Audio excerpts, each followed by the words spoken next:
It feels like everywhere you look in the UK these days, something just feels off. Public services seem to be struggling, and the gap between the rich and everyone else just keeps getting wider and wider. But it does make you wonder, are there other paths we could be on? Have other countries figured out a way to do things better? One idea that keeps coming up is renationalizing those essential services. So bringing things like energy, water, rail, and even the postal service back under public control. Other countries are already doing this. Look at France, Germany, Sweden. They all have state ownership of some pretty important parts of their infrastructure, and it seems to work pretty well for them.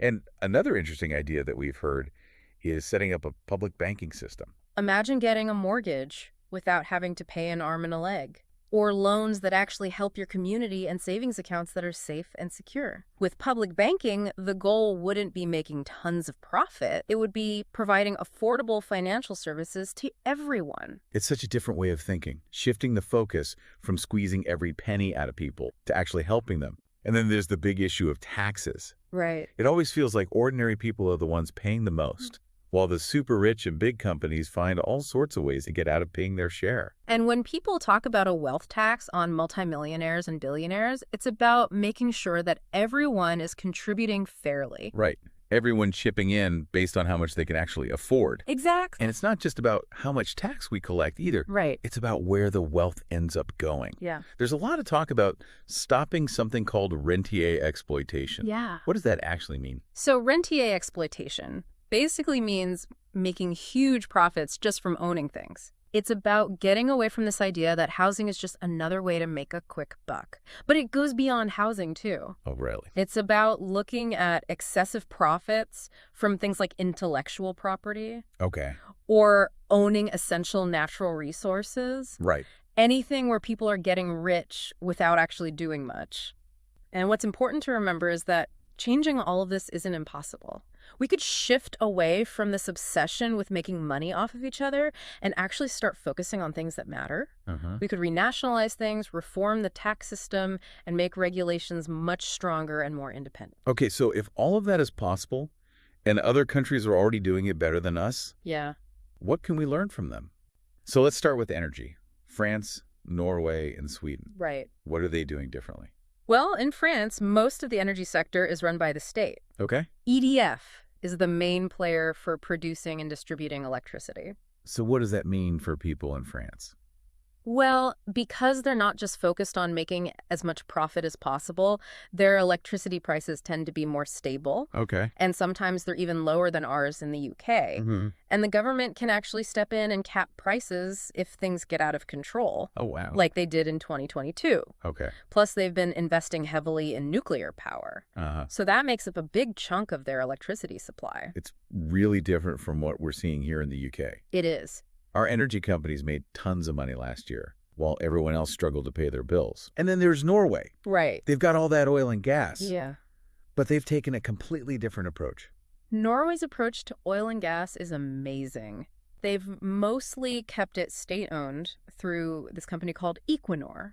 Okay. And all the profits from that go straight into their sovereign wealth fund, which is huge, by the way. Yeah, I heard it's massive. It is. And they use that money to pay for things like pensions, Okay. big infrastructure projects, Yeah. all sorts of social services. So the benefits go back to the people, Exactly. not just to some big corporation. Right.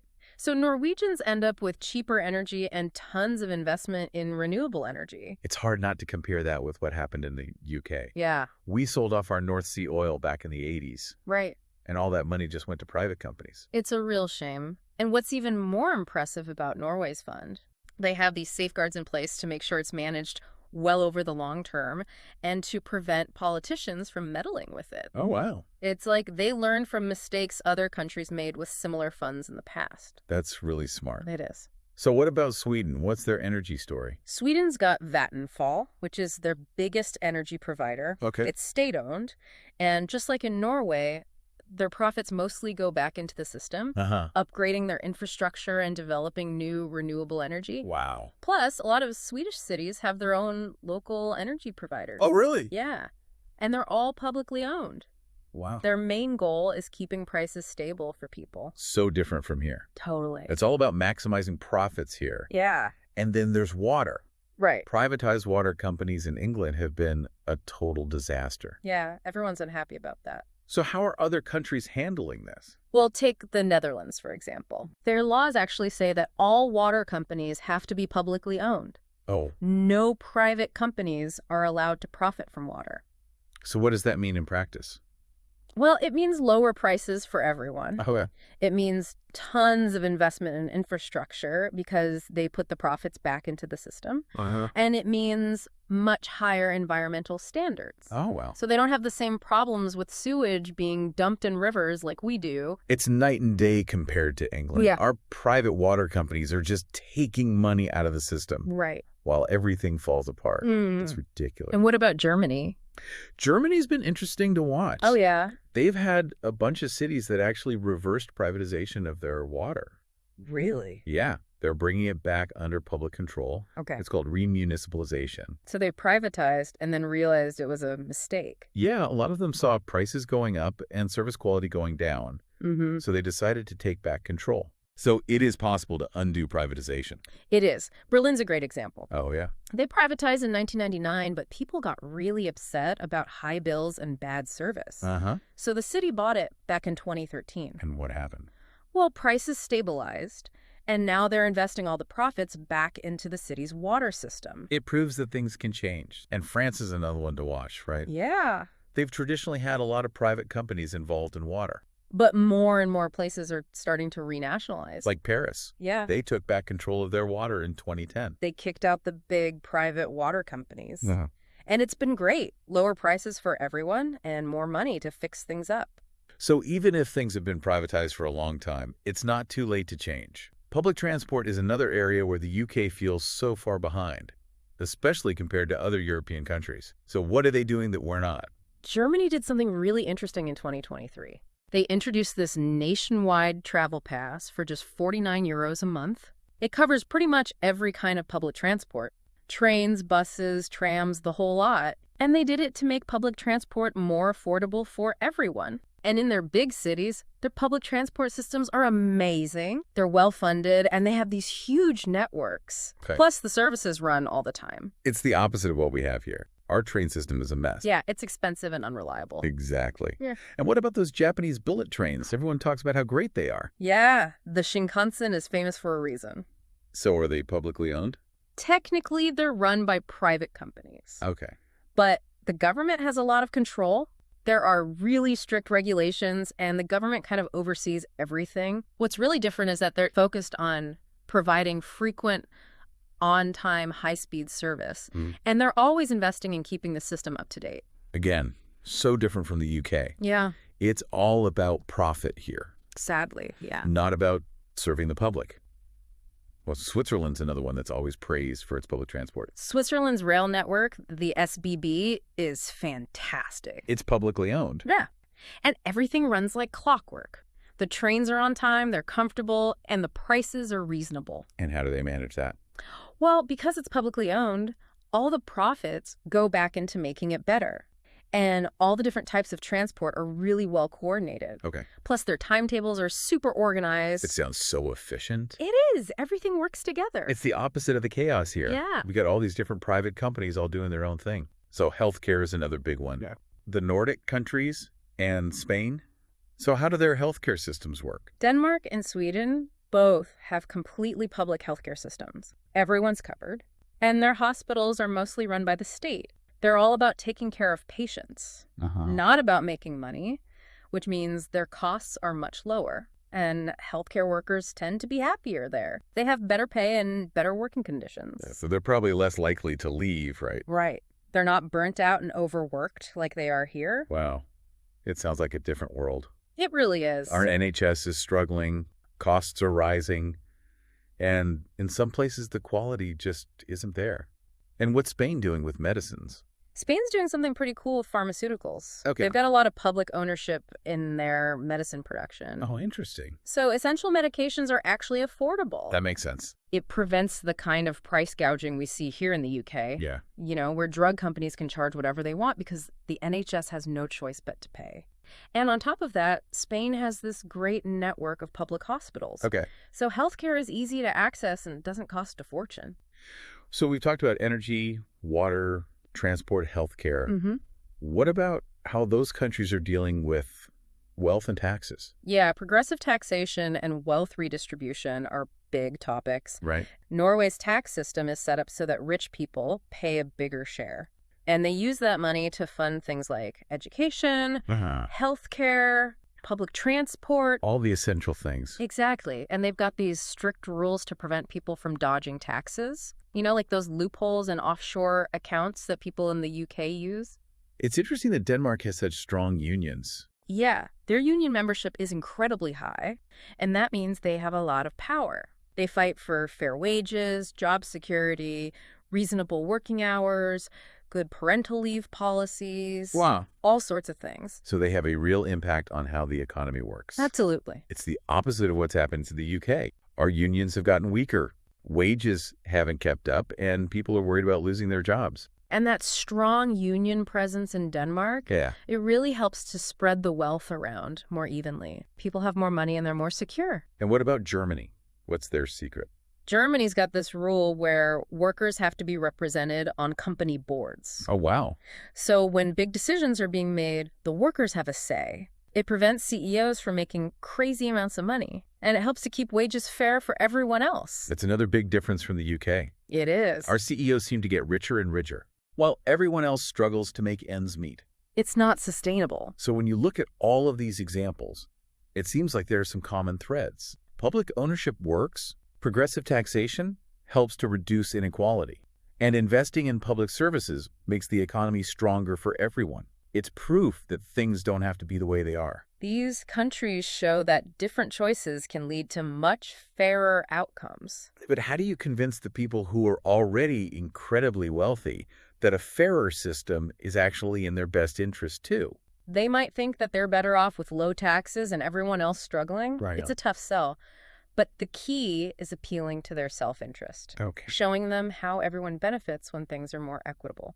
So what are the main arguments? Well, first there's economic stability. Okay, so how does a fairer economy actually help the wealthy? When regular people have money, they spend it. And that spending helps businesses, even the ones owned by the wealthy. So a strong middle class is actually good for the economy as a whole. It's essential. When more people have money, there's more demand. And that means more stable and sustainable profits for everyone, including the people at the top. And a strong middle class also drives innovation, right? They do. And that leads to more productivity and more long-term stability for businesses. You can really see that in places like Germany Yeah. and the Nordic countries. It's a stark contrast to what happens when wealth is concentrated in the hands of a few. You end up with stagnation, and eventually things crash. Okay, so that's economic stability. What about social stability? Well, history tells us that when there's too much inequality, things get messy. People get frustrated and angry, Right. and they start to rebel. Yeah. Think about the French Revolution, the Russian Revolution, Right.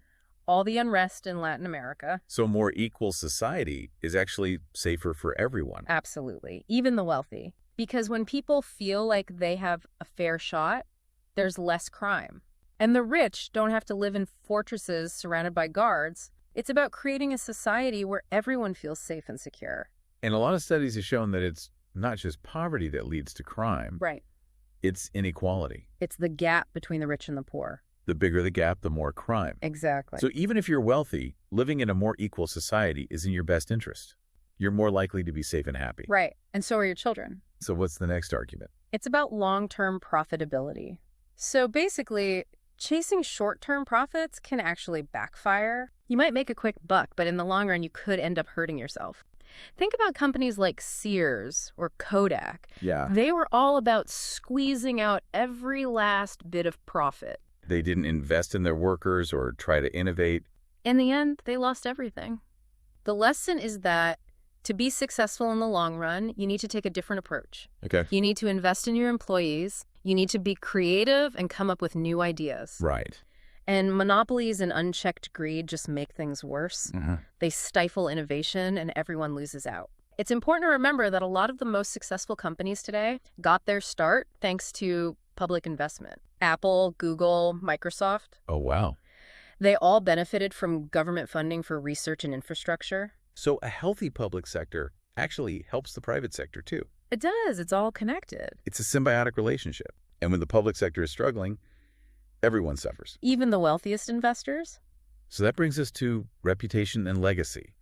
A lot of wealthy people want to be seen as doing good in the world. They want to be remembered for something positive. And there are plenty of examples of wealthy individuals who've used their money to make a difference. It's a stark contrast to those who just hoard their wealth. Yeah. They end up being seen as greedy Yeah. and selfish. Right. And that's not a legacy anyone wants. It's not. So it's really in their best interest to invest in society. To be seen as part of the solution, not the problem. What happens if we just keep going the way we are? Well, if nothing changes, things are only going to get worse. Okay. Inequality will keep rising and public services will continue to decline. And that's going to lead to more instability. Eventually, something's going to snap. Yeah. People are going to demand change. And it could be pretty radical change. Governments might be forced to take drastic measures. Like, Much higher wealth taxes. okay. Maybe even seizing assets. Oh, wow. So the wealthy have a choice to make. Mm-hmm. They can support moderate reforms now, Mm-hmm. things like fairer taxes and more investment in public services, or they can risk facing much more extreme consequences later. Countries that have made changes early on have managed to avoid the worst. Exactly. That's Scandinavia. They avoided revolutions and upheaval by addressing inequality. So how do we actually convince the wealthy to support change? Well, we need to show them how it benefits them directly. Okay. Use data and real-world examples. Right. Show them how well things are working in countries with higher taxes and fairer wages. Like Norway, Germany, Japan. Places where the wealthy are still doing just fine. They're thriving. And we can't forget about the power of public pressure. Absolutely. The media, consumers, workers, Right. they can all push for change. It's better to reform voluntarily than to have change forced. Thanks for joining us, and we'll see you next time. See you later. Bye. Bye.